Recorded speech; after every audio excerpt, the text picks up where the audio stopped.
কার্যকর সব স্কুলেই হোক, আমি এটাই চাই। বিকশিত হই আনন্দের সাথে। এই প্লেগ্রাউন্ডটা যে জেলা প্রশাসনের পক্ষ থেকে আমাদের উপহার দেওয়া হয়েছে, এজন্য শিক্ষক হিসেবে আমরা খুবই আনন্দিত।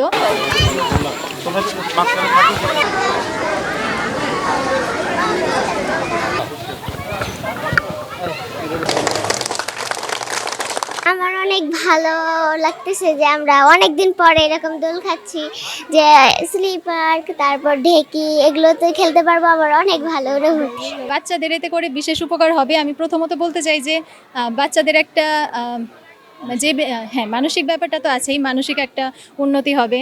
তারা লেখাপড়ার পাশাপাশি তাদের যে টিফিন পিরিয়ড, সেই সময় তারা খেলাধুলা করার সুযোগ পাবে। আর এতে করে ওদের মধ্যে একটা বিশেষ গুণাবলীর বিকাশ ঘটবে বলে আমি মনে করি। সেটা হচ্ছে ওরা শেয়ার করার বিষয়টা শিখবে। এটা কিন্তু একজনই যে সারাক্ষণ ব্যবহার করবে সেরকম না।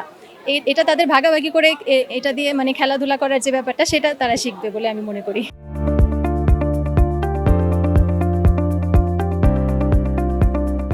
একটি জাতির সবচেয়ে গুরুত্বপূর্ণ সম্পদ শিশুরা।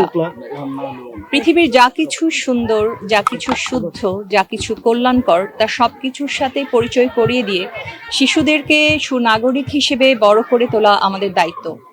শিশুদের সর্বোচ্চ বিকাশ ঘটে তখন যখন তারা খুব আনন্দের মাধ্যমে বড় হওয়ার সুযোগ পায়। তো শিশুদের সেই আনন্দের মাধ্যমে বড় হওয়া নিশ্চিত করতে, তাদের স্কুল থেকে ঝরে পড়া রোধ করতে টাঙ্গাইল জেলার 12টি উপজেলার প্রান্তিক জনগোষ্ঠীর 160টি স্কুলে আমরা এরকম প্লেগ্রাউন্ড নির্মাণের উদ্যোগ গ্রহণ করেছি।